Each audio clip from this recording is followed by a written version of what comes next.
Princess Margaret loved a good diamond necklace, and she wore several different ones for gala occasions over the course of her life. Today, we're talking about one of the 2 diamond rivières that she owned personally, the Lady Mount Stephen necklace. Hello and welcome to Royal Scandal.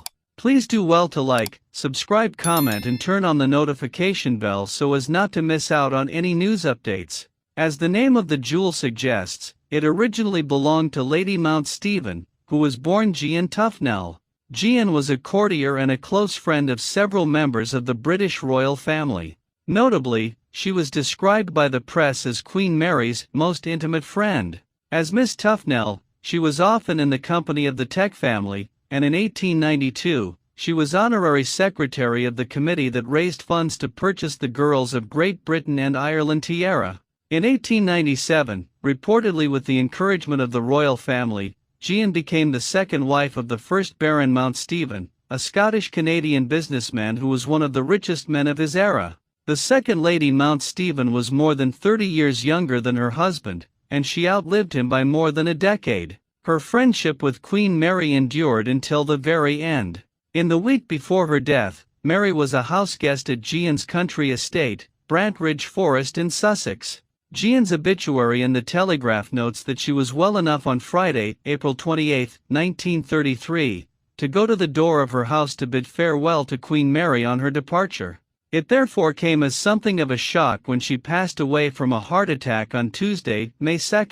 In her will, Lady Mount Stephen designated numerous items as bequests to members of the royal family. Princess Alice, Countess of Athlone, for example, received a diamond brooch set with part of the final spike driven to complete the Canadian Pacific Railway. Princess Louise, Princess Royal, also received items, including a dessert service. But, naturally, it was Queen Mary who received the largest inheritance from her best friend.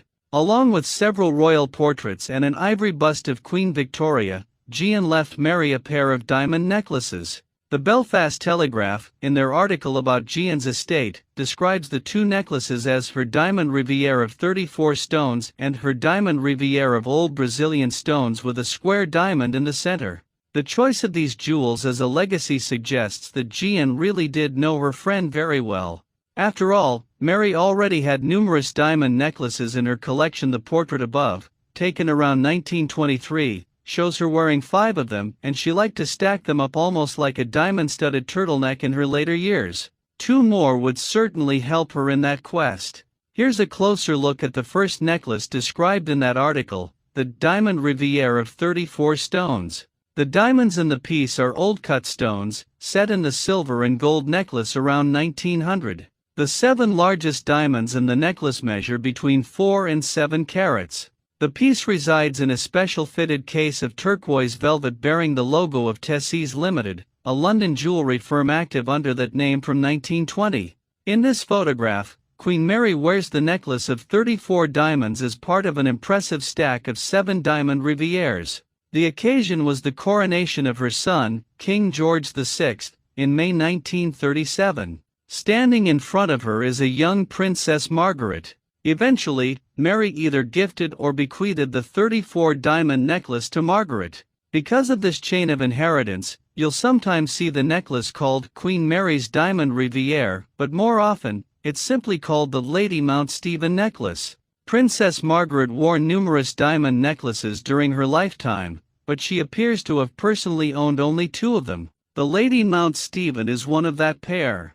It can be notoriously difficult to differentiate between different diamond necklaces in photographs, but I believe that Margaret is wearing the necklace in this photo, taken en route to a gala event in the 1950s. You'll note that the necklace rests neatly in the dip between Margaret's collarbones. Princess Margaret sometimes wore both the King George VI diamond necklace and the Lady Mount Stephen necklace stacked together, Queen Mary style, to provide a little additional sparkle to a gala ensemble. This moody official portrait was taken by Cecil Beaton in August 1956 to celebrate Margaret's birthday. She wears the Lady Mount Stephen necklace here with her ruby girandole earrings and a sparkling stack of bracelets.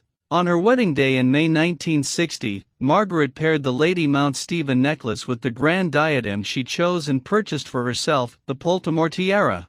After Margaret's death in 2002, her children made the decision to auction some of her jewelry to help cover the taxes on her estate. Of the 2 diamond necklaces in her jewelry box, they chose to sell the Lady Mount Stephen necklace. Thank you so much for watching. Please like and subscribe.